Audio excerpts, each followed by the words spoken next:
Good morning, everyone, and welcome to this mid-morning's webinar, where we're looking to explore the idea of elections and the rule of law. And our particular topic today will be looking at the right to participate in the circumstances that we live in today, that is of COVID-19. I am required to mention that this webinar has been brought to us it has been made possible with the generous support of the American people through the United States Agency on International Development. The opinions expressed in this webinar are those of the panelists, and they don't necessarily reflect the views of the US government or USAID. That being said, I would like to welcome everyone to the call. We have our three of our four panelists are here with us on the call. We have one panelist who will be joining us from Canada, Professor Manirakiza. He has indicated that he will be joining the call a little later on than he expected. We will have, as the format of the meeting is going to be a very simple one, we'll have the panelists speak for about 10 minutes each. Then at the end, we'll have a question and answer session. To take part in the question and answer session, there are two ways of engaging.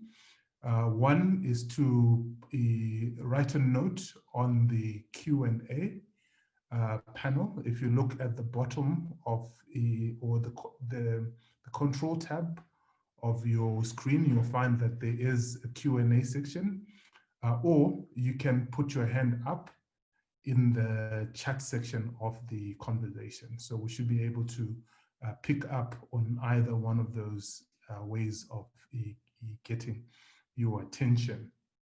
That being said, I am your moderator. My name is Brian Penduka. My role really today is just to be the proverbial fly on the wall. I will let the panelists be the ones who control the discussion and the input that is coming in on the conversation. What I'll simply be doing with the team that's in the background is to just control the discussions and make sure that we have an orderly conversation. And I will just wait for my first panelist to get settled in, and I will ask her to kick the conversation off.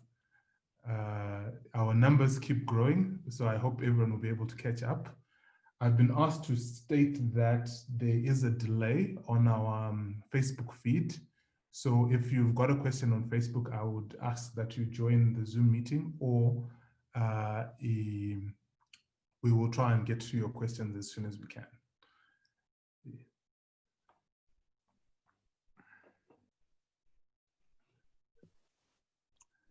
Good morning. Are you? I'm sorry. Yes, we can see you. Yes, sorry, I battled a little bit this morning, but sorry about that. I started with a funeral of a friend, which I was on Zoom, so that's unsettled me a little bit. But I'm here. Thank you very much for inviting me to participate in this webinar. And as you've indicated, I have 5 minutes. So in those 5 minutes, I'm just going to talk about the right to political participation as a human right.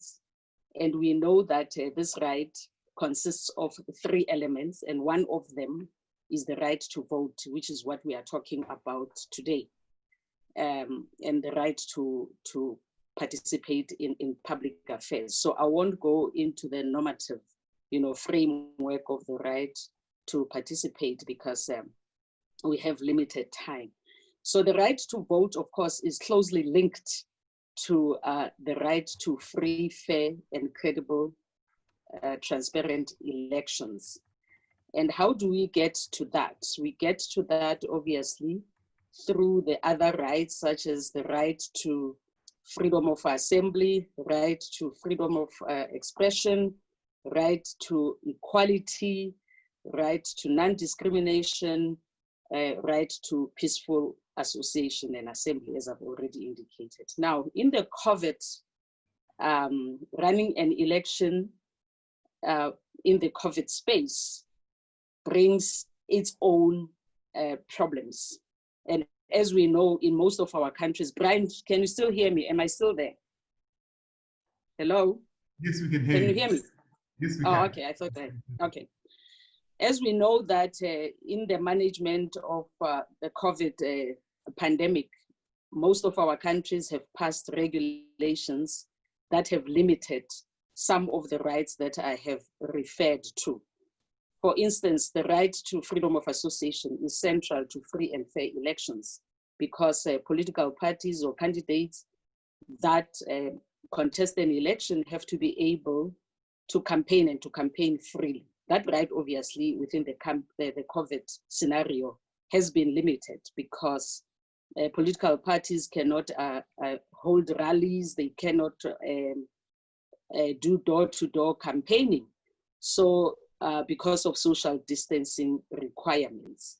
So they have to resort to other means of communicating with the electorate. And what are those means? Those means could be, for instance, print media. Print media, because of the economic situation brought about by COVID-19, has been severely affected. What are the other means of communication? It could be the broadcast, radio or television. Now, in countries where you still have state broadcasters that have not been transformed into public service broadcasters, then you have a problem because the state, the incumbent party will hawk the airwaves, so to speak, and not give opposition parties an opportunity to communicate with the electorate. And now, where else can contesting parties go to communicate with the electorate? It could be through digital platforms. What are the problems with digital platforms? I mean, we are now communicating, all of us, through these digital platforms as we are doing now, but the problems are what? The problems are lack of penetration of the internet, the problem of a digital divide, where people, I mean, data is unaffordable in most of our countries, digital literacy.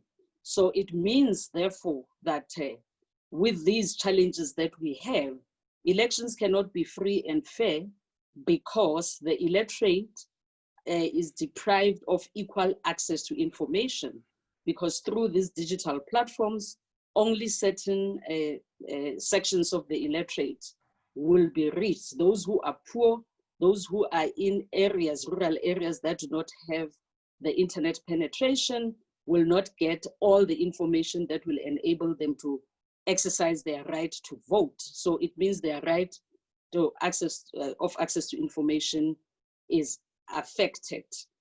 And also another issue that we have to look at is that the electorate has to be able to exercise their right equally. So it means if you are poor and you are in an area that does not have digital penetration or internet penetration, or you are in a country where the airwaves are hawked by the incumbent, so you are deprived of that right. So who is deprived? Both the electorate and also the contesting parties.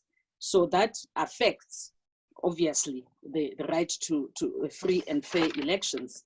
There are also other rights, of course, that are affected indirectly by COVID-19. The issue of the right to privacy, as you know, is also affected because most of our countries have adopted this contact tracing and tracking methodology where they track and trace those who have been affected by COVID. But what then happens is that, maybe it's another point, going back a little bit, is that because we all communicate through digital platforms and technology, there is a spread of fake news, as you know, and misinformation about COVID-19. And now the state feels that they then have to step in to deal with fake news and misinformation so as to control the spread of COVID-19. So what do they then do? They then control what goes on to social media platforms. And that, if that happens, and I mean, some states can even go to the extent, as we've seen, of shutting down the internet under the guise of controlling misinformation and fake news in order to manage the pandemic. But when that happens during an electoral process, then that brings in another dynamic. We have seen, even in other countries, and I'm sure my 5 minutes is almost over, that even in other countries, in the run up to an election, the internet is normally shut down for various reasons. Now with the COVID, we now have another added reason to, or the governments have another added reason to shut down the internet so as to contain the spread, to contain fake news and disinformation in the spread of fake news. My last point is the issue of equality. Elections, when they are held in rural areas at this point in time, we are told about social distancing. We are told that people should wash their hands with soap and water, and they should be wearing masks. Now, in rural areas and in the townships, for that matter, if you take the South African context where it is crowded, in areas that are crowded, densely populated, such as townships, if you hold an election at this time in those areas where the space is confined, how are you going to practice that social distancing, where the social and economic situation is so bad, people don't have water? Where are they going to be getting water to wash their hands as they are standing in the queues? So I'm saying that COVID has also brought to the fore the social and economic fault lines in our country. So within an election period, these fault lines become even more pronounced. Let me stop here because I suspect I have taken more than 5 minutes. Thank you. Well, thank you for that. I think you raised quite a number of interesting points. And before I move on to the next speaker, can I just ask a very pertinent issue? There are two things that you raised around utilizing alternative spaces for campaigns and for rallying, because now you cannot congregate people. But you also raised the challenge that we're now faced with, that these alternative spaces can be manipulated. It can be distorted by those in power under the guise of controlling misinformation. Do you see a way around that, or is there a way that we can go around that to ensure effective participation in times of COVID? Well, this is a very difficult space. I think I always say that when we talk about that space, we seem to be talking among ourselves. I think the time has come for us to bring the service providers into the room, because they themselves are now being subjected to manipulation. You'll see the toing and froing that Facebook is doing these days with political campaigns, and what constitutes fake news and what constitutes misinformation, because the line can be very blurred.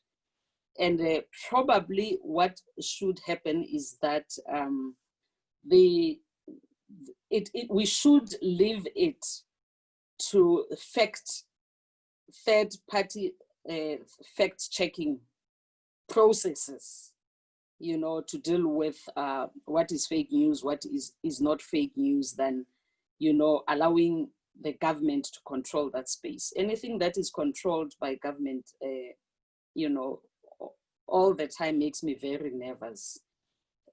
Self-regulation, I think it's important. As in traditional media, we've always advocated for self-regulation. And I think even in these new spaces that we are operating in, we should also advocate for strict self-regulation. Well, thank you for that. I think there are quite a number of themes that you raised in your presentation that we'll definitely have to come back when we get to the Q&A. I will move to Dean Madise. I don't know if he's available. Yes, he is available online. Malawi has gone through an election process that it hadn't planned to go through. But the courts intervened, and we saw elections taking place in Malawi. What lessons do you have to share from that experience? Thank you, Brian.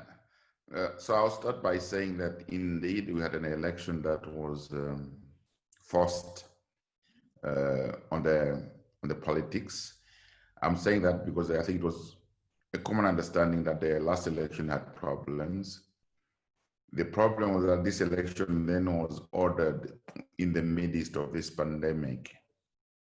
So there were lots of challenges. And one of it was the fact that for whatever reason, the pandemic was highly politicized. So it was politicized by both the government that was then in power as well as the opposition parties. And because at that time, the government was not trusted by a lot of Malawians, the government that was in power, you now had a situation where essentially whatever they said was not believable. The other thing that didn't help matters was the fact that up to that point, we didn't have a lot of cases of Africans being sick or Africans dying. And strange as it may seem, people were dismissing it as a disease for the West, a disease for whites, a disease that did affect blacks for all sorts of reasons. Some of that feeling is still around, but that was the problem. So when the government was trying to implement harsh policies, people kind of rebelled. I'll give you an example. The government of Malawi decided at that time to close off all schools when we didn't have even one single case. So people dismiss that as an attempt to prolong, postpone, or avoid having a second or a fresh presidential election. So there was a lot of politics that was involved. And even after that, the government tried to enforce a lockdown through subsidiary legislation. The courts struck it down. They said, no, you can't do this. So they granted an injunction. And in the first, maybe for this world, you found that the government, the Attorney General of the government, decided to withdraw from defending the government. They withdrew a case. Essentially, they said, okay, go ahead. And the Attorney General was on record saying that, oh, when people start dying, we'll see who to blame. Essentially saying we'll blame the courts and they will blame the people who had gone to get the injunction. So at that point, the Attorney General was seen to be heavily politicized, that he had stopped being an independent advisor to government, meaning including the judicial and parliament, and was seen to be very partisan. Because when he was speaking, it was like he was speaking for the executive. So going into the elections, you had all these problems, and then you had all these political campaigns. So it was everything going normal in Malawi. So you had these huge political campaigns. People were coming. You could hardly see masks. Once in a while, the leaders would be wearing masks, but you could see that it was just being done for purposes of dressing off, showing off that they were caring. The people were thrown into these masses. And even when it came to time for voting, people stood up next to each other in lines. Or you visited some of the polling stations, you had a little bit of sanitizer here, a little bit of a washing basket, some with soap, some without soap. But other than that, it wasn't taken seriously. So we went to a situation where people knew that there was this pandemic, but I would say that people also wanted to ensure that they had the election. So I think you had a situation where the election was far much more important than the COVID-19, strange as it may seem, because people want to say, let's get this over with. You must understand, for about a year, the country has been at a standstill. So people wanted to get over with it. And to say the truth, it was only after the elections that's when you've seen actions being done. For example, the inauguration of the president. It was supposed to be done as a big festive thing. It was just brought down to something that was done in the military barracks. The swearing in of the president was essentially supposed to be something that was a huge event. It was also watered down. And then we've also seen that the government has now taken certain measures to ensure that there are issues. Maybe what has also changed is that now the cases are going up. Every day you're hearing of hundreds new cases being reported. And also the number of deaths has now gone up. Not to alarming levels, I must say. Of course, everyone who dies is still a sad thing for the nation, but still the number of cases are going up. And that seems to be getting traction. Now, if you walk around the streets, you find people are wearing masks. But like the previous speaker said, if you go into the townships, there are no masks. The people can't afford the masks.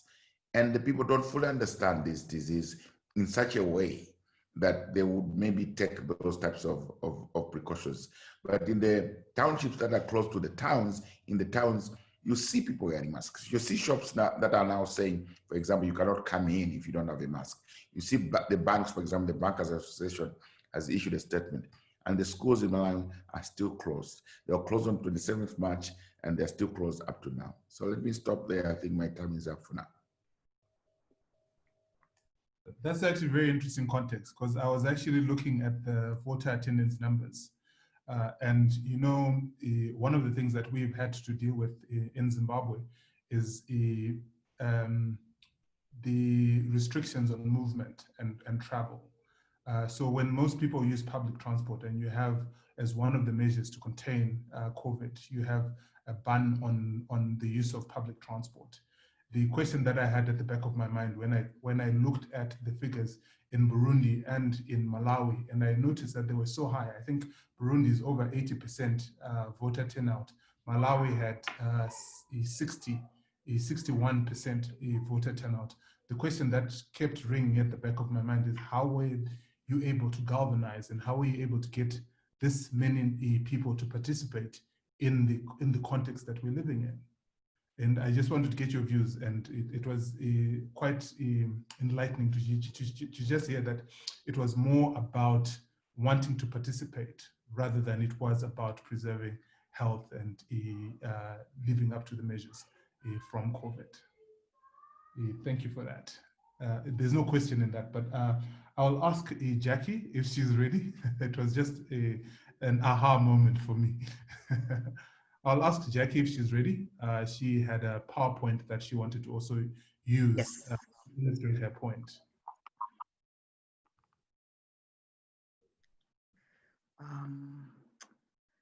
Sorry, so I need to work out how to do, okay, slideshow. Yes, from the beginning. So good morning, everybody. I am Jacqueline from Uganda.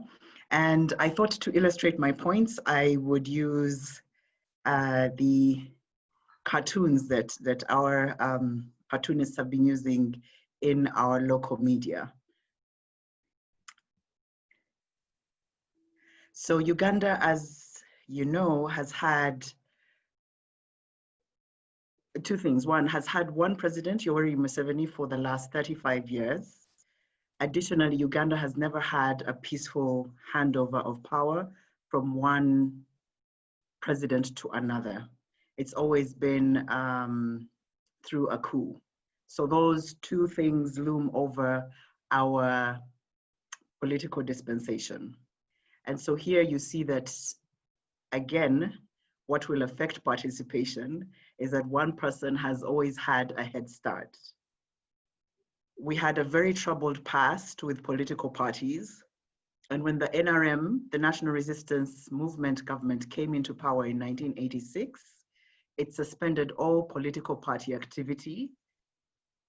And it was only in a referendum in the early 2000s that political parties were allowed to operate. So the ban was lifted.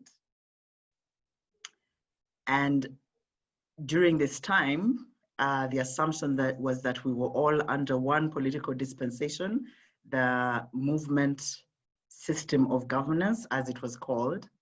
And the assumption was that, yes, everybody was allowed to, you know, it was a theater of ideas and anybody could oppose or support the ruling government.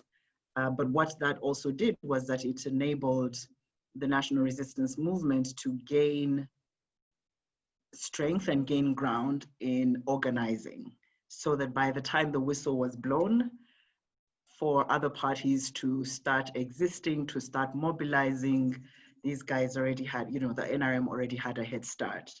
And additional to that, if you see the ramp in the way, there have always been other sorts of obstacles. The law, the police, the military, those are all things that even as we say ready, set, go, you can see reforms we've as civil society proposed multiple reforms over the past, and they've literally been kicked to the wayside, as is shown in that cartoon. The other thing for us is that, you know, one challenge that has loomed over our politics is the military. So even as President Yoweri Museveni calls himself a civilian president, he came in through a military coup. I think for all intents and purposes still sees himself as a military person.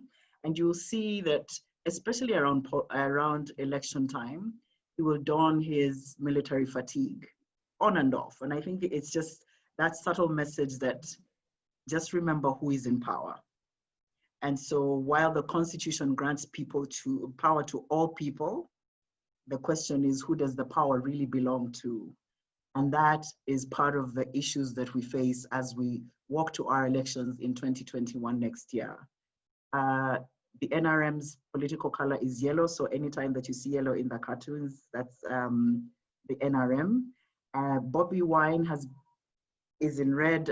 He represents people power. He represents a movement for change, a movement for a new way to do politics. So that's the contrast in this. But you can see the gun still at the back, and you can see that he has hidden one player, meaning that generally speaking, the ground is not level. So even as we think about elections 2021, we need to understand that these are the things that affect participation. Like I've said, this is a showing of the NRM party, and you see that Museveni has successfully handed power over to himself in the last 5 elections that we've had.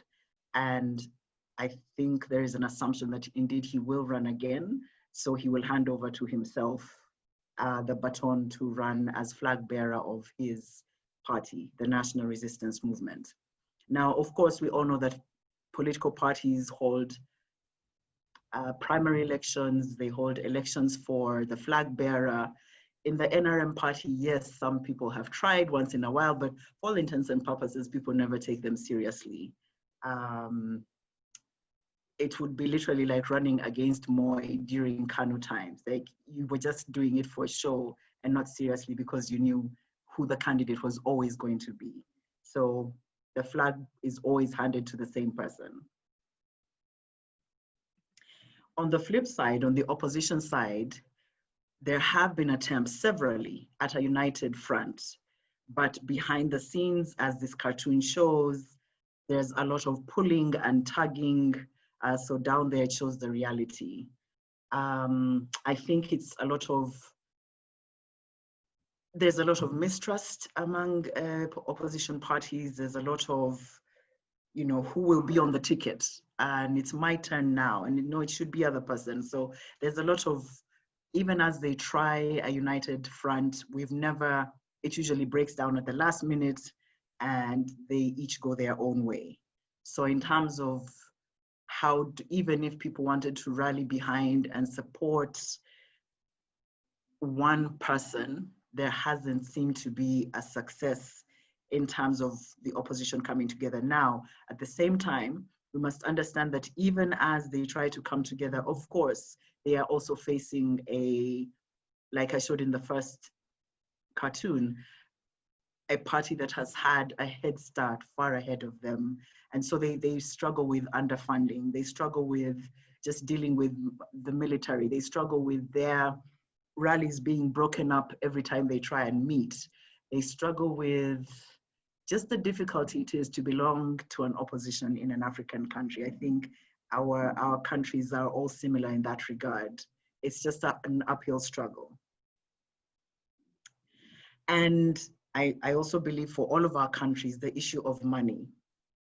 Money plays a big role and of course affects participation, both for people who would want to stand, the fees just to be able to stand on a ticket, the money one needs to pay to verify their academic qualifications, the money one needs to raise to campaign, means that only very few can actually stand for elective office. It means that there's a lot of corruption embedded in our politics, but it means also then that those that do not have access to these kinds of resources are excluded, and that affects participation. On the other hand, we see that the state and the ruling political party have been fused, and there have been several complaints across successive elections that the NRM dips into our state coffers in order to dish out money during elections. And there have been lots of, there's a lot of voter bribery that goes on. Like the first speaker said, we are, because of COVID, we are going to have digital campaigns. But the challenges that she talked about, I think also run across and are true across Africa. The penetration of internet, access to radio, and who can access it. Here, yes, we see a woman holding a radio set, but we also know that there are challenges in terms of access and participation by gender, by disability, and other minority issues. The further you are away from the city, the less your access to media. And so what will this mean, both for those that are trying to run for office and participate as candidates, but also those that have to participate in terms of listening to the theater of ideas in order to make an informed choice about where and how they will exercise their vote. And those questions, of course, cannot be answered in the 7 months that are leading up to our next election. We will not suddenly have a flooding of radios or TVs or access to internet. We pay a tax on our internet access as Ugandans. So all that affects participation. And finally, looming large over all of this is the trust people have, or the lack thereof, in the electoral management process, the electoral management system, the electoral management body. I think it is safe to say that our electoral management body sees its first terms of reference as ensuring a win for the incumbent. And again, this is not unique to Uganda, I think across Africa.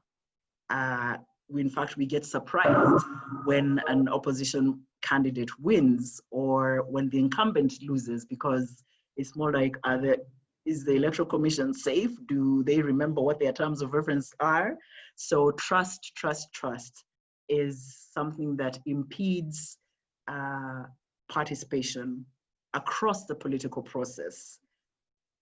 And it's something that we must contend with as African countries. So I thank you for listening. Well, thank you for that. There's something that we understand. I don't know whether it's innovation or whether it's I don't know. I don't know how to describe it, but we understand that you are going to be pioneering what you're calling scientific elections in Uganda. Do you want to tell us a little bit about that so that we understand what science and elections have in common? So at the beginning of the pandemic and the lockdown in Uganda, our president talked about scientific gatherings. And he explained how originally our marriage ceremonies had very few people. It was literally the bride, the groom, and a few people present from either side. And that's what he termed as scientific. And so that has sort of been used across the board to mean a gathering of few people. And so when we say we're going to have scientific elections, it means that we won't be gathering en masse as we are used to doing in political rallies, that those running for office are going to be required to run their campaigns digitally. and or door-to-door and or using other media, but we will not. And so it's really scientific in quotes. So that's what we mean, at least in Ugandan parlance, when we say that. Thank you very much for that insight. I've been meaning to make a number of jokes, which I will reserve for another occasion, about the idea of scientific elections. I would like to invite our last speaker on, and I just want to start by thanking him. And I've noticed quite a number of other people who are joining us from the Americas. I understand it's very early there, and it's a big sacrifice on his part. Pacifique, do you want to talk us through elections in Burundi?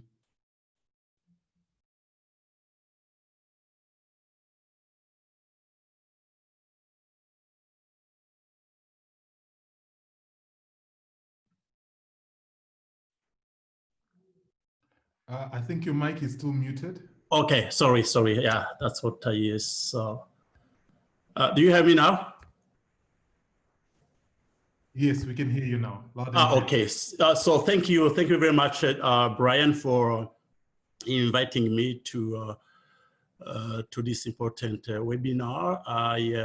It is actually a pleasure for me to meet my co-panelists, especially my very good friend and a former colleague at the African Commission, Commissioner Pansy Tlakula, to whom I address my warm greetings. It is no secret for anybody that the COVID-19 pandemic has impacted the enjoyment of human rights worldwide, and Burundi was no exception. As you know, the year 2020 was a very important year for Burundians, because it was a year where Burundians have to renew the political leadership at the Senate, sorry, at the presidential level, at the legislative level, and also at the communal level. So we, in Burundi, elections were conducted amidst this COVID-19 pandemic. And of course, in order to understand how the COVID pandemic impacted the electoral process, one needs to highlight first to highlight the position of the government on that pandemic. And the government position on that pandemic was really the one of, if I can use that term, it was really the one of denial. So the argument for the government was very simple. Burundi is under the protection of the Almighty God, and because, as the officials would put, because God was given a prominent place in the Constitution, referring actually to the formula of office, which is which mentions the name of God. So Burundians were required to believe that there is a kind of contract between Burundi and the God, and therefore the Burundi was under the protection of God. I think, especially for believers, this is true to some extent, but this was half of the story, because, as you know, God gave us intelligence and other skills and abilities to use them, but here they were not used properly. So, given that stance of the government of Burundi on the COVID-19 pandemic, it is clear that nobody would stop political rallies, electoral campaigns. So they were run without any any major issues as far as COVID is concerned. Actually, there were no measures taken, no serious measures taken to ensure that there was no contamination through the campaigns, and this could have led to other human rights violations, especially given the extent to which the people were not even respecting the so-called social distancing or physical distancing, depending on who is talking, or there was no people were not putting on masks. So this was really a worrying situation.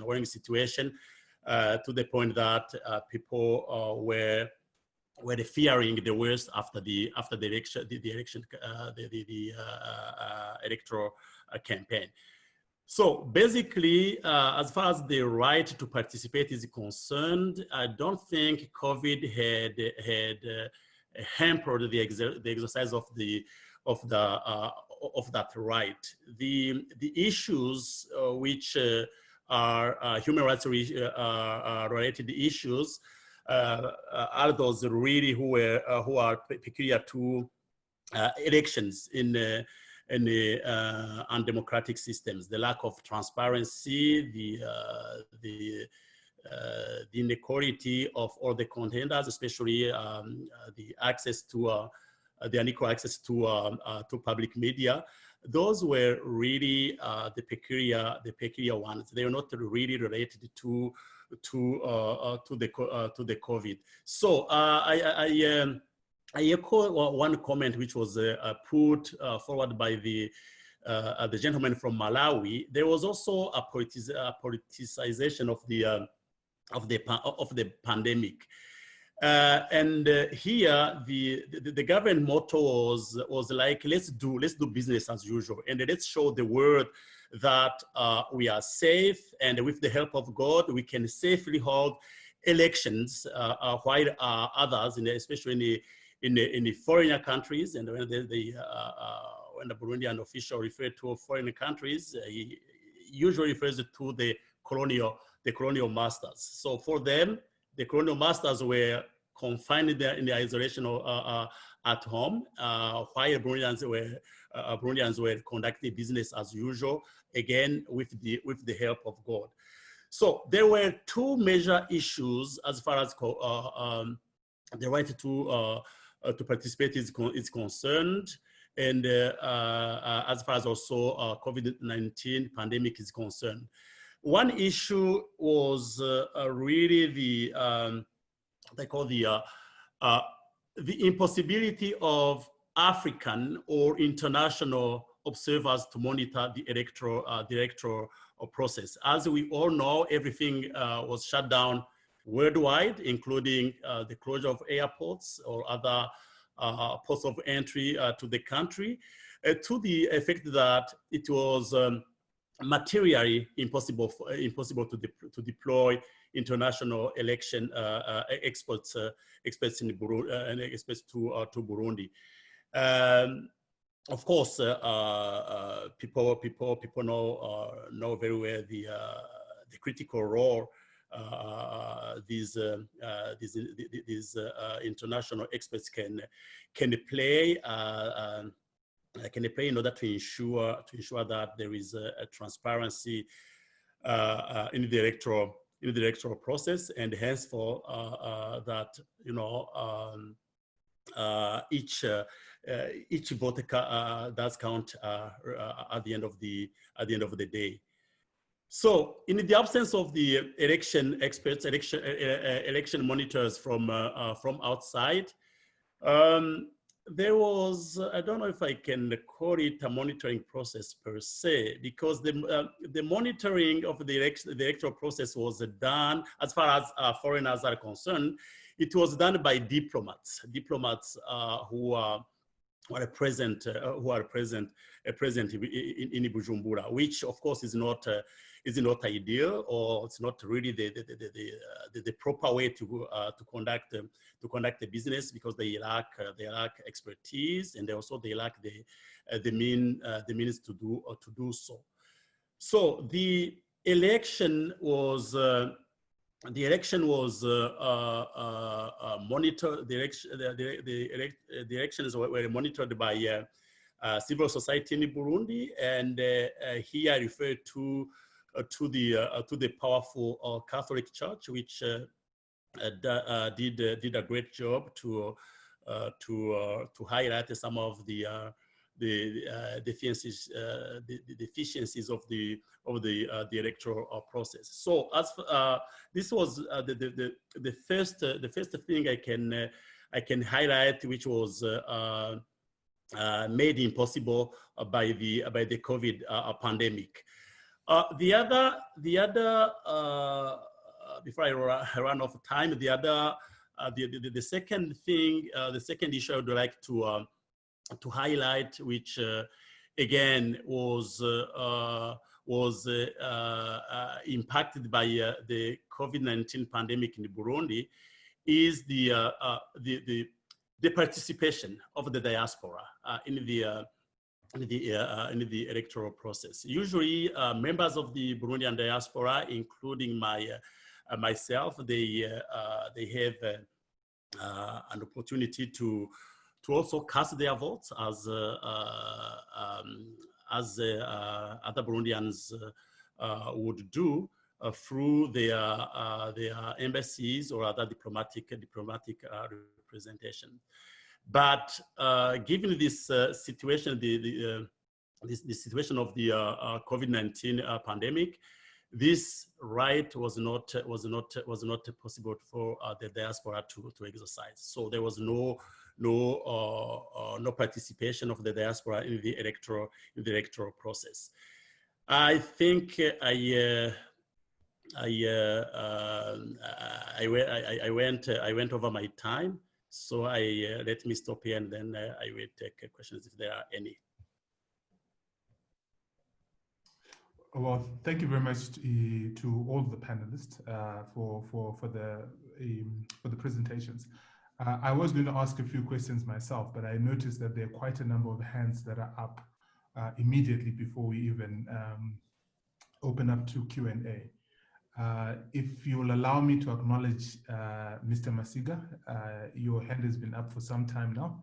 I will ask that they grant you permission to speak, and you can ask your question or make your comment. Hello. Morning, Martin. Morning. I would like to welcome all of you and thank you for having participated. And particularly, I would like to thank Pacifique for the sacrifice that he has made waking up so early.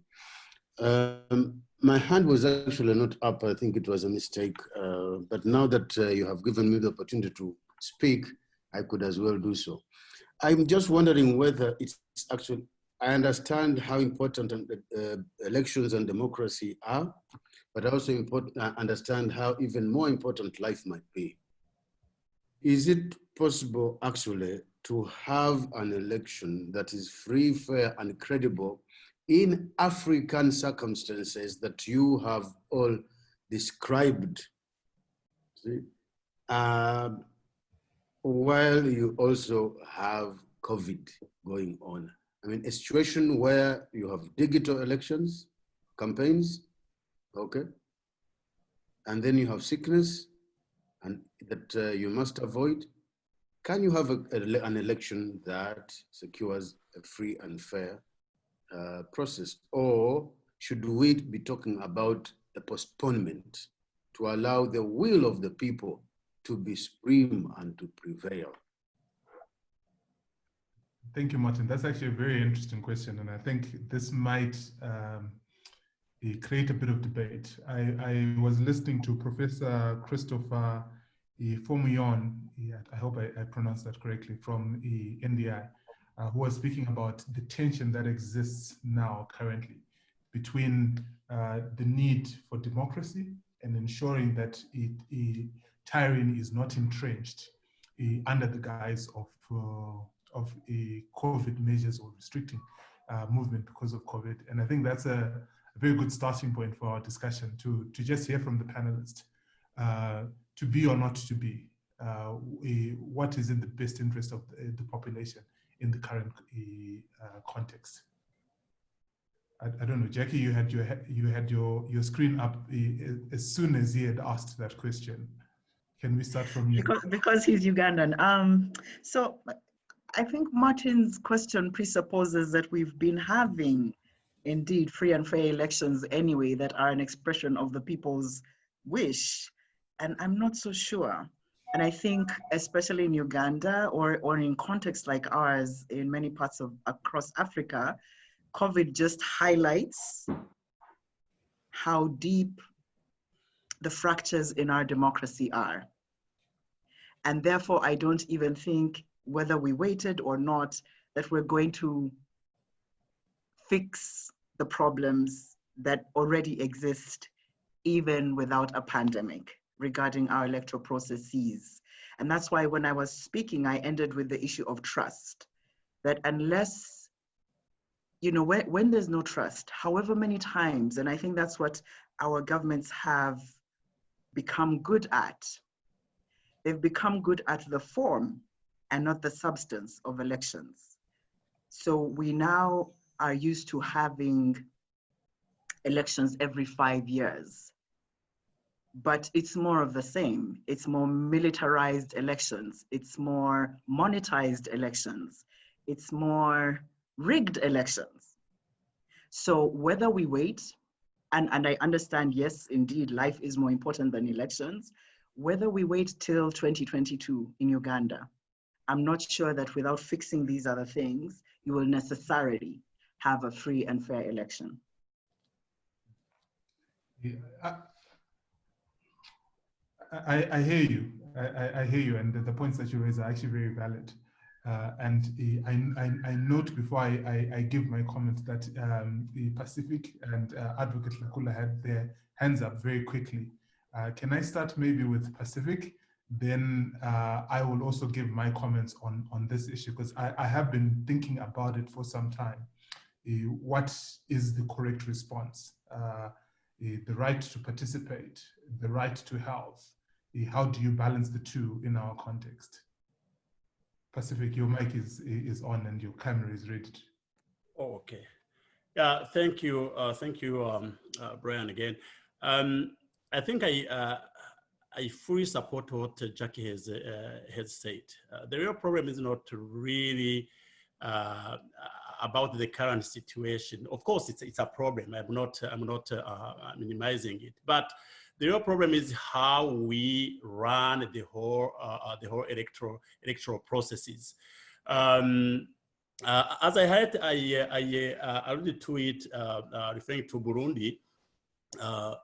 The very common problems we see in other electoral processes in Africa were the ones we saw even under this COVID-19 pandemic situation. And as I said, for Burundians during this past electoral period, there was no concern of COVID. They just conducted rallies, campaigns, just as usual. So the main problem was not related to COVID. The main problem was related to how they can make their voice heard, how their vote can really count. And some, especially some people from the opposition, would say simply that elections have been rigged, and this is peculiar. This is peculiar. This is not really due to the. This was not really caused by the pandemic situation. So whether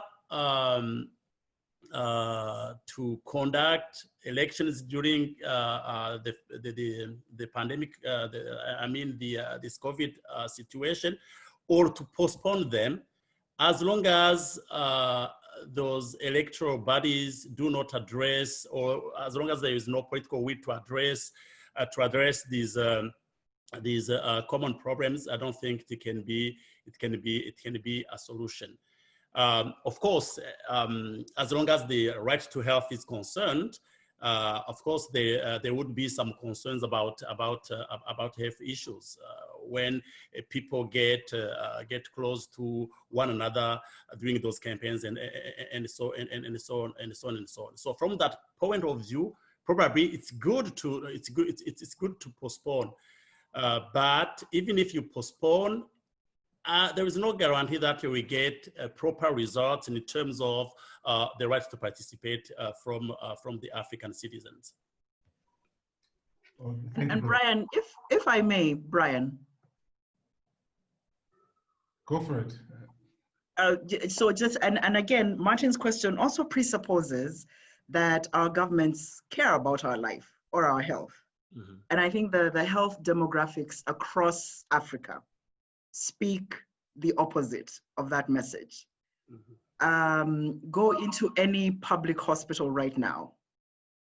I think one of the leading things that Ugandans spend their money on is treatment abroad, right?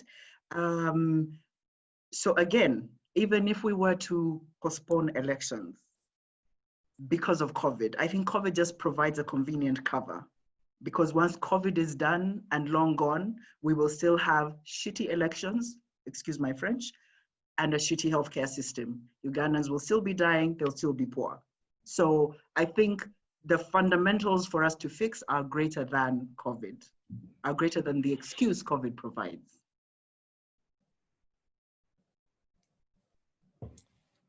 Yeah, can I speak, Brian? You may. I'd also posted a question that had been posed to you. I don't know if you had noted it on your chat. No, I haven't looked at it.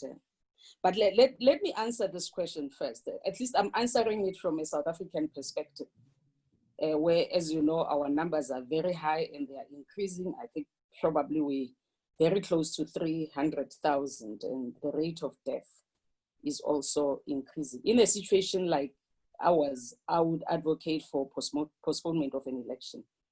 And the reason really is issues of equality and non-discrimination. You'd know that our spatial arrangements in our country are race-based, which means that in the townships, it's crowded. So it means that if you're going to have an election, you're going to expose more the Black people to the pandemic than the white people who live in the suburbs. And also because of our unequal social and economic situation, having an election at a time when we're having a pandemic like this will also bring about those racial fault lines. So I wouldn't, from a South African perspective, have an election during a pandemic.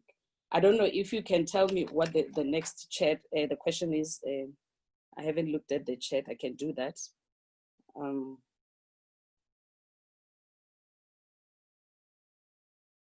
Yeah. I see a comment, Brian. Is there a question that you have noted? Well, I think it's really just to reaffirm the point that you made around the challenges that we would face with election in this context, and the resource setting in Africa, and how this would create an imbalance between those who have access to digital media and who can afford to pay for masks and additional protection for themselves, and those who do not have the means to access digital platforms to listen to campaigns and campaign manifestos. So I think it's more in line with what you've just mentioned now around the pre-existing fault lines that are there that have traditionally affected our ability to participate, and how these have now been made more apparent by the pandemic, and how it is affecting different people that differently in our societies. Yeah, and I hear people here in my country talking about the introduction of electronic voting. And as a person who managed elections for 13 years, voting, electronic voting scares me a lot because we're dealing with issues of lack of trust. If now the elections are going to be conducted through machines that do not even have a paper trail to verify the results, I fear that, you know, we are going to just get ourselves into deep trouble. I don't think we are ready for electronic voting in our context, at least. Thank you. Thank you very much. And I noticed that there's a hand up and a question for Jackie. I don't know if anyone else wants to discuss this issue around whether or not to continue, but with elections in this context. But there is a question that has been raised around scientific elections. And how scientific elections will likely affect women. The question reads, the scientific elections in Uganda is likely to knock out many of our local women from aspiring to leadership positions. How best can they be brought on board in this scientific thing sincerely? What are the options? Before I respond, Brian Sundu had his hand up for the previous question. Can I cede to him and then I will answer after him? Oh, my sincerest apologies, Sundu. I had not noticed that. Please go ahead. Thank you, Brian, and thank you, Jacqueline. I wanted to say that, look, in Malawi, we had the opposition winning. So that was interesting because all these issues, and Jacqueline is right, that in Africa, the question of free and fair and credible elections has always been an elusive concept. And I think we have reduced our idea of democracy to a cycle. Every 5 years, you have elections, well managed, and then you have got all these people who come from all these international organizations. They fly in, SADC in for us, the OAU, COMESA, EU, UNDP, and all this. They fly in, they have their nice jackets, they move around. They issue a report, it was free and fair, and everyone claps hands. And then the people feel that they've been cheated. So I think for the first time we had an election where the people, I think, mattered. And you could see that there was a change. And people felt that postponing the elections was just going to hand over the power back to the government that was in power then, because that's what the government essentially wanted. It wanted to postpone the election. So I think we have to be a little bit careful here. There may be countries like South Africa which have much more stronger systems, as well as internal democracy, so intra-party democracy. And there may be countries like Malawi that actually need to get this thing done. So I think we have to be careful so that we don't have a blanket solution to this. We have to look at each country and what that country needs. I think for Malawians, they will not wait for another day. They needed to have this election so that they move forward.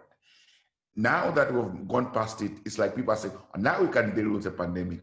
It may not be the right way of doing things, but I think postponing the elections in the case of Malawi would have been catastrophic. I think it would have led to a lot more problems than the COVID-19. Let me stop there for now. So regarding scientific elections and access by women, I think I already made the point when I was presenting that indeed accessibility to media, to money for marginalized communities, whether they be women, persons with disability, people in rural communities, people who are not, who have little or limited digital access is already going to be a problem. But I think it's further exacerbated for women who have less access to income, less access to property. And again, this isn't just going to happen during COVID. It's always been a thing that we are not yet able to fix when we talk about equal participation in politics and in electoral processes. Already, studies by organizations such as the African Center for Media Excellence show that on a regular basis, women are less likely to be subjects of interviews on political matters. Those studies also show that women's women are less likely generally to be interviewed. Women are less likely to have access to media. And so where you have, in quotes, scientific elections, which means do your campaigning mostly via media, via digital platforms, it's going to affect women. In my slides, I showed the lady with a radio, but we know that even in the homestead, the issue of who has access to a radio, who has access to money to be able to buy batteries for that radio. If you have a television, how many homesteads have television? When are political shows likely to happen? They're usually in the evenings when women are doing their playing their gender roles, either cooking, getting children ready to bed, and all those things. So definitely, like I said, I think COVID is helping us see the very deep inequalities in our contexts, in our countries. And I think it behooves us as people that are passionate about democracy, people that are passionate about equality, to try and continuously undo these issues that impede participation in democracy. Well, yeah, thank you for that. I think it reinforces the point that the COVID is actually exposing some of the cracks that we had in our ability to participate over the years.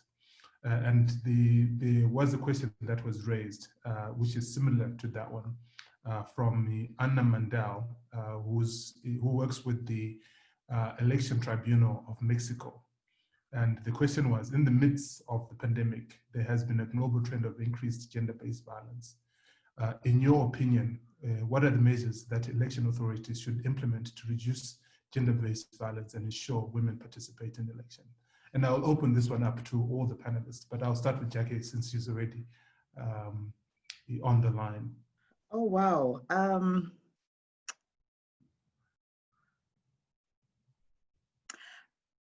That question presupposes that electoral bodies have cared and or even gone out of their way to address violence against women, even in peace times.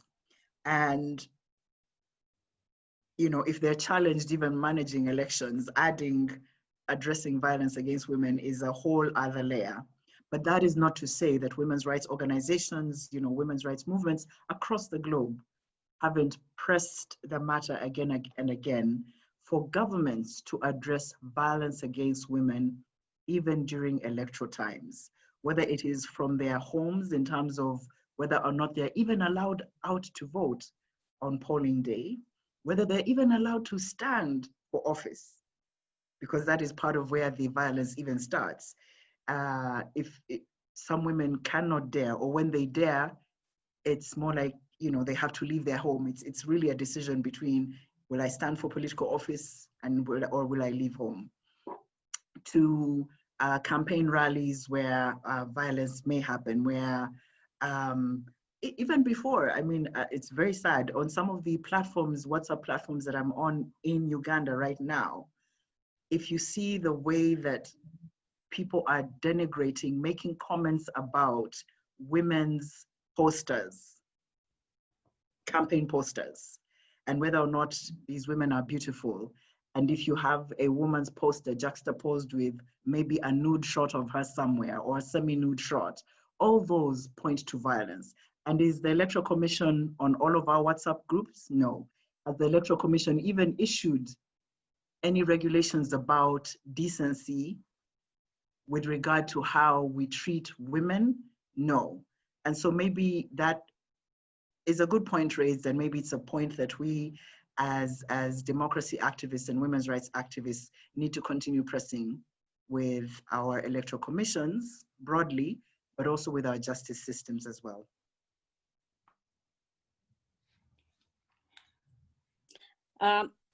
Brian, can I come in here? Yes, please. I think I have to speak for my former colleagues because I have been there. I think we have to be careful. Election management bodies cannot be all things to all people. And you know, and when you're in that space, you have to walk a very tight rope. I don't think it is the mandate, and I say this with the greatest of respect, it is not the mandate of an election management body to reduce gender-based violence. But the question that has to be asked, which has been asked, the correct one is, what can election management bodies do to ensure women's participation?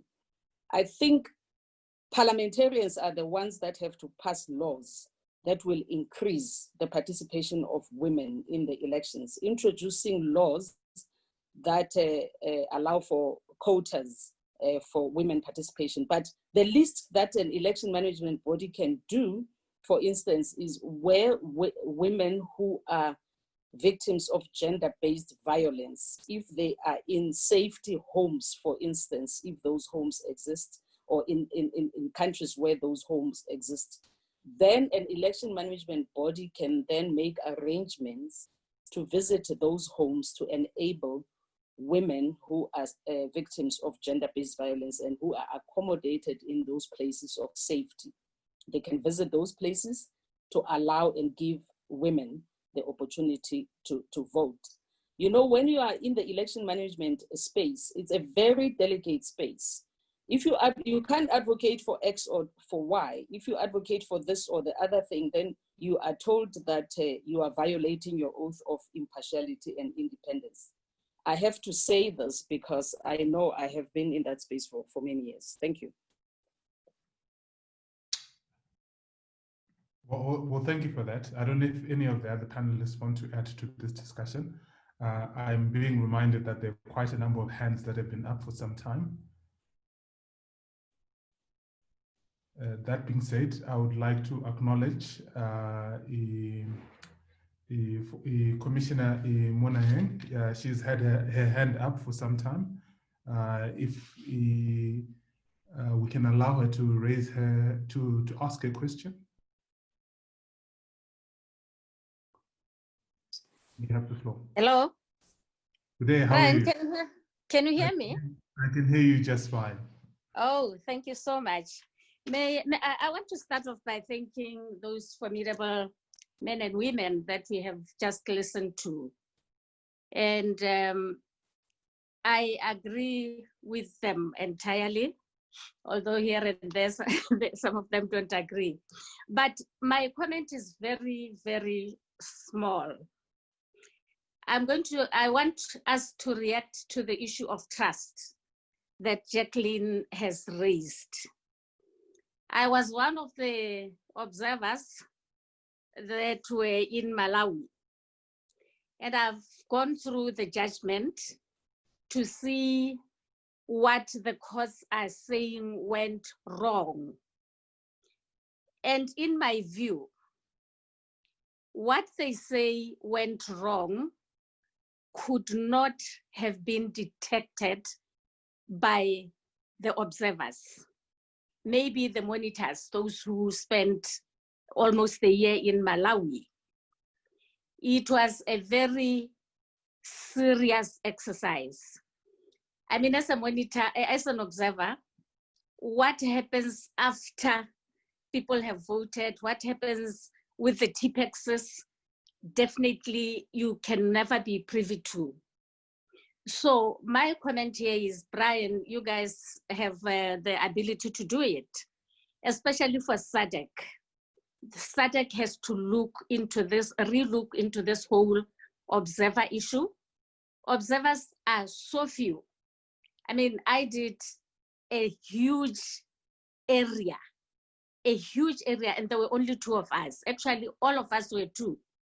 Some people were traveling 900 kilometers to go and observe the actual election and so forth.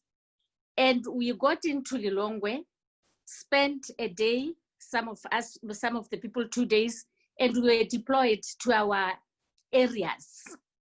You get there, you are shown the best among the best about the preparations. So my view is, for Southern Africa, at least where we most of us belong, somebody should talk to SADC. Even the training that is given to observers. Countries already know now what the observers will be looking for. I think the South African organization, what is it, Pansy? Is it ISA or I've forgotten? They also have to relook into, they also have to look into their syllabus, if you like. They have to change their training. They have to teach the observers what else to look for. I can tell you in my station, which is, I think, one of the questioned ones, we thought we did the best. We actually witnessed the ballot papers being loaded, being into trucks with soldiers, monitors following them to the tally center before they were sent to Blantyre. So, and we spent so much time talking to the Electoral Commission. But like all of you are saying, it is so difficult if you are there for a day. SADC should also consider placing people well in advance. But I also note that there are no funds to do that because it's a very expensive exercise. But people like the EU who had been there longer than SADC, COMESA had been there longer than SADC, and we came up with almost identical reports. So there is something wrong that the organizations should be looking for and should look at the continental level. Thank you very much. Thank you. Well, thank you for that. It brings us back to the discussion around to have elections or not to have elections. It's becoming a very big issue that we need to tackle as a continent to see whether in our context we are able to ensure adequate participation. Mr. Tsunga, Arnold. Oh, sorry, you had a response. Who, me? Yeah. Brian, I was just going to say that it's a very dicey situation in the sense that science is telling us that this virus is going nowhere. Yes. So we need to find intelligent ways of allowing people to elect governments of their choices. I don't have an answer, but I think this is a conversation that we should continue having. Yes. I mean, right now in Botswana, our election came and went before the pandemic. Botswana is able to contain the pandemic because of social distancing. The government has been clear. The people on the street are so clear. This is why we have had only one death, but we don't know what will happen tomorrow. And I was just reading somewhere, it's Ramaphosa who was saying, look, you South Africans, we are going to have to live with this pandemic, side by side with this pandemic. So I think organizations like yours, Brian, let's keep talking and advising our governments. And I do appreciate what Pansy is saying.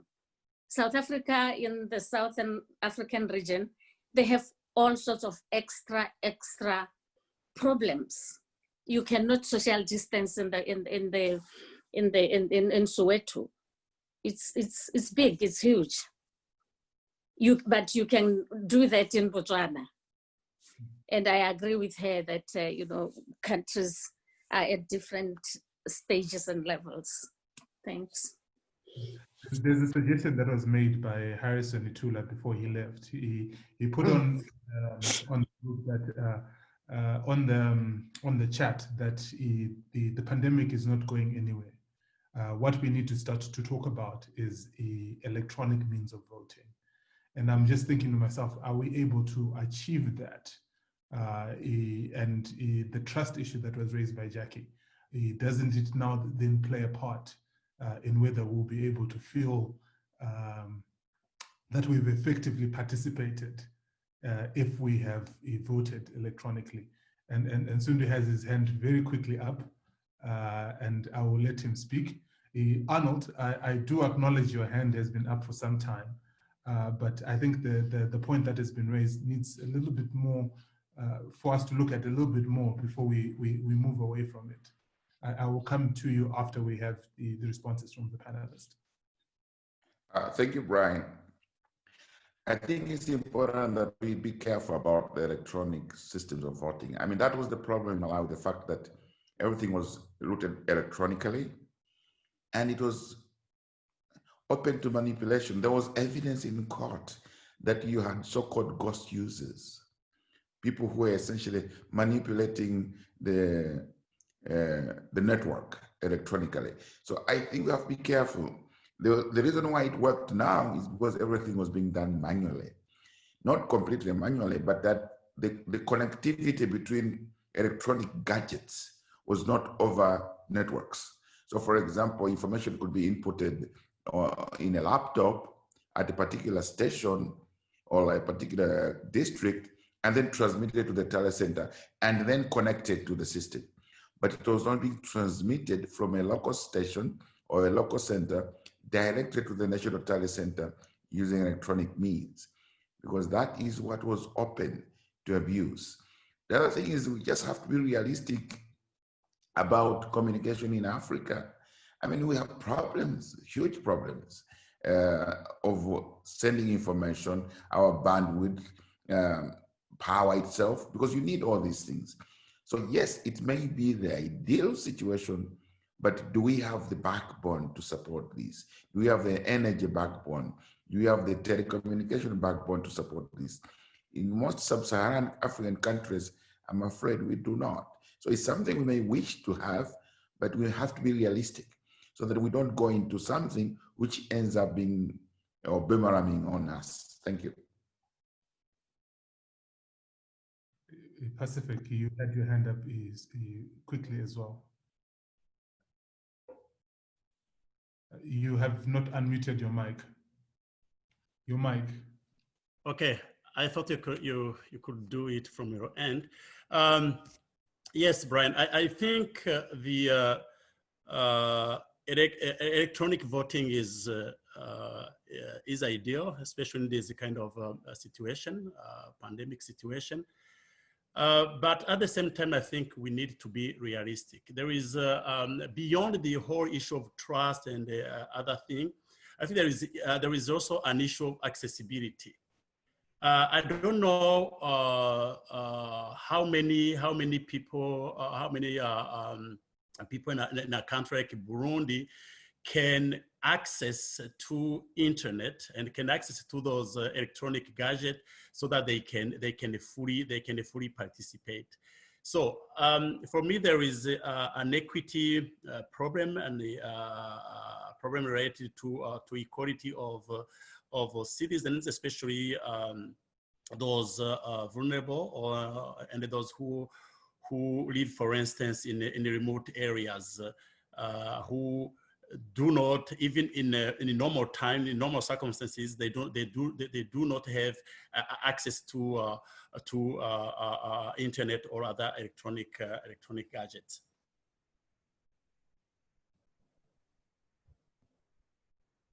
Over to you. Yeah, Brian, I think I'm going to be very brief.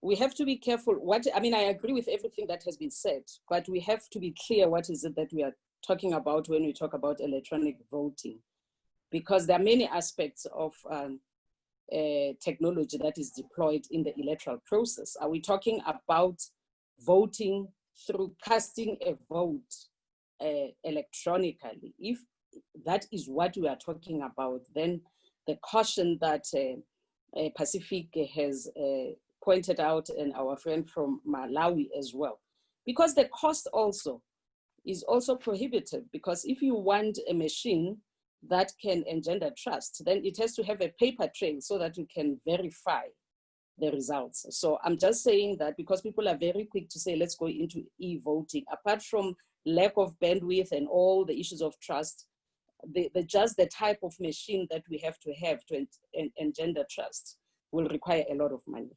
Thank you. And I think the American experience shows the extent to which those electronic votes can also be tampered with and manipulated. Arnold, I know you've been waiting for some time. My apologies. You can raise your question. Okay, can you hear me?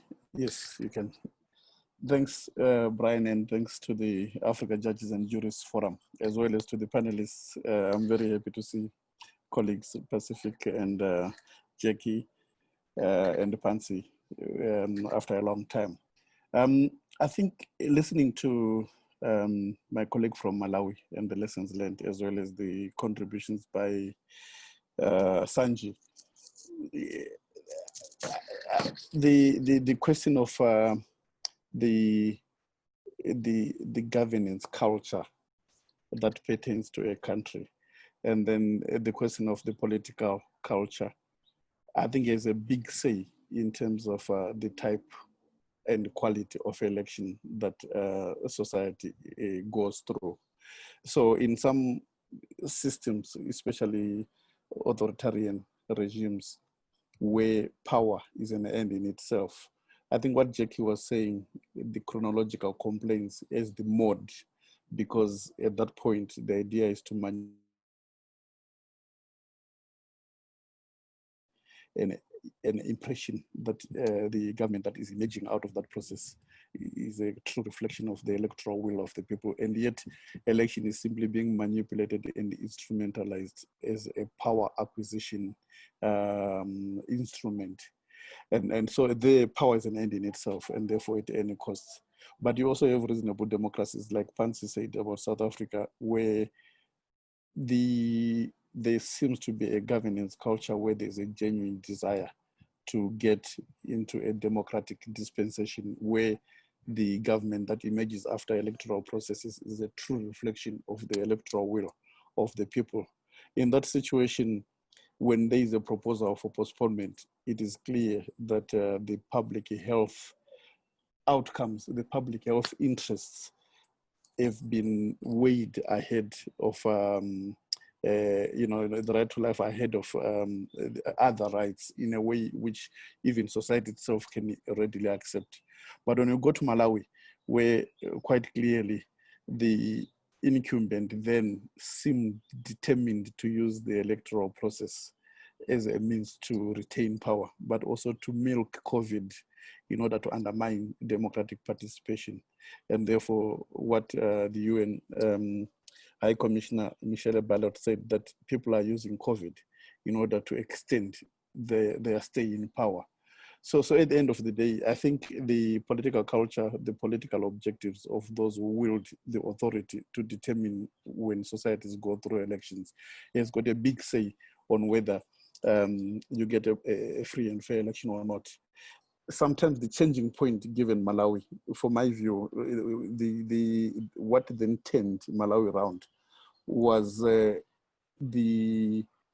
determination by people, people's urgency to demand for accountable governance, and to then be able to say any institutions through which governmental power is exercised, including the election management body, the executive, the judiciary, they then were very clear and unequivocal that people's urgency for accountable governance would be such that if these institutions messed, then there was going to be some potential serious instability.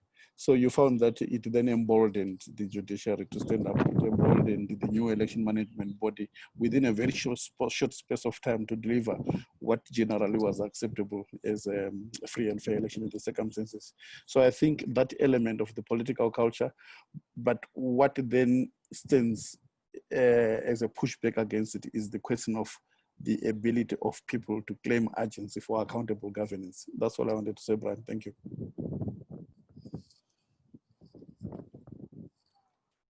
Thank you, Arnold. I'm just mindful of time, but I noted that there was an issue that was raised that we had not looked into.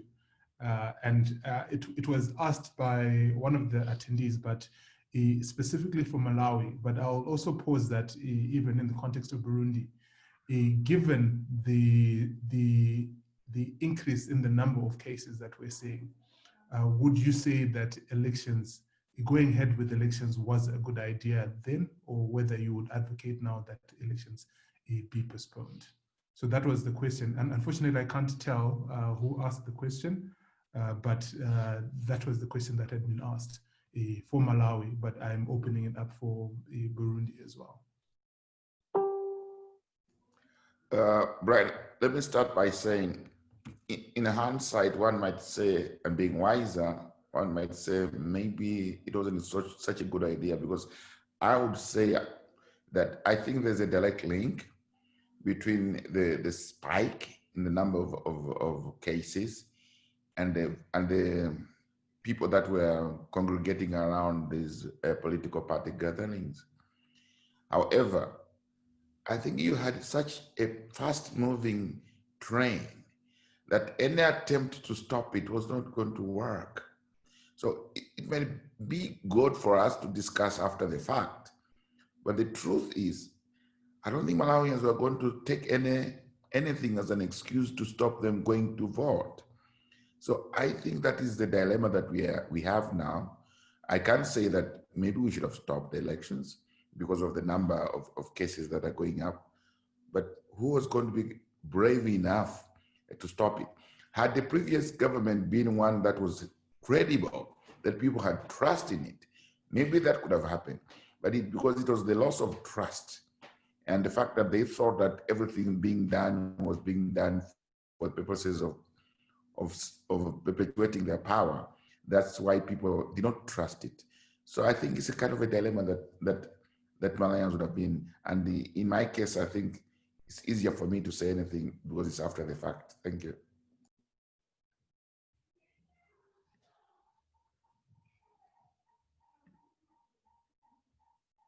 Yes, Brian, as far as Burundi is concerned, I think,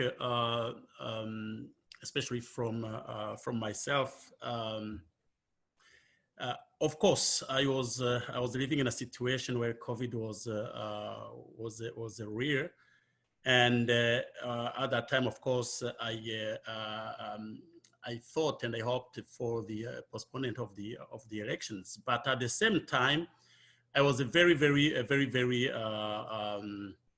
cautious, especially when you look at the low numbers of COVID cases at that time in the Burundi. So apart from the fear of COVID-19 spreading, I think the numbers at that time were not really supportive of a postponement of the elections. And more than that, from the political point of view, I think, you know, there was in Burundi,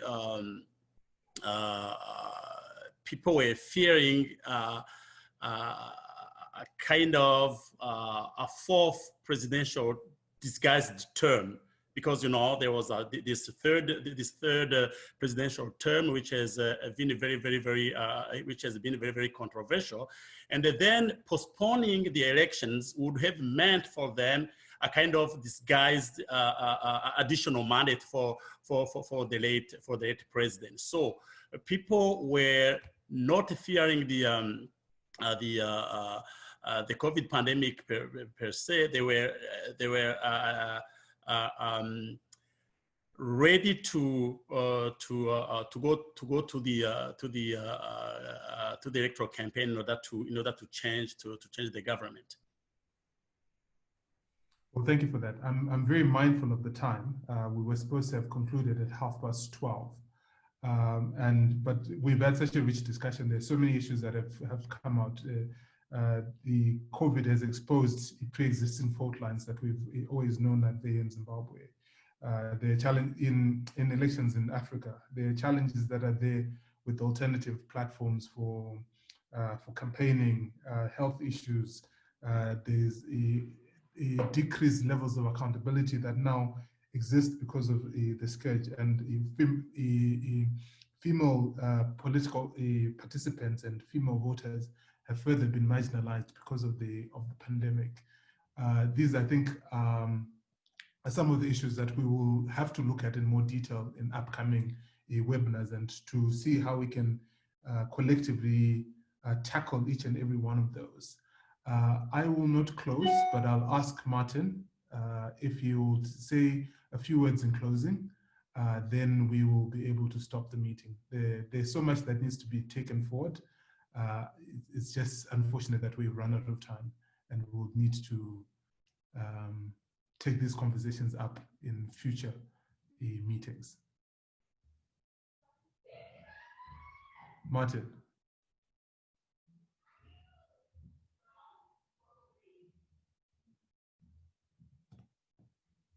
I think we have lost Martin. I guess I will have to be the one who makes closing remarks, and thank everyone who has taken part in the webinar. I think we've had a very rich conversation. I would like to particularly thank the panelists for their contributions and the work they put into preparing their papers. I look forward to the next discussion. We'll be having five such webinars in this series, and we'll be looking at different aspects of elections and the rule of law as we proceed.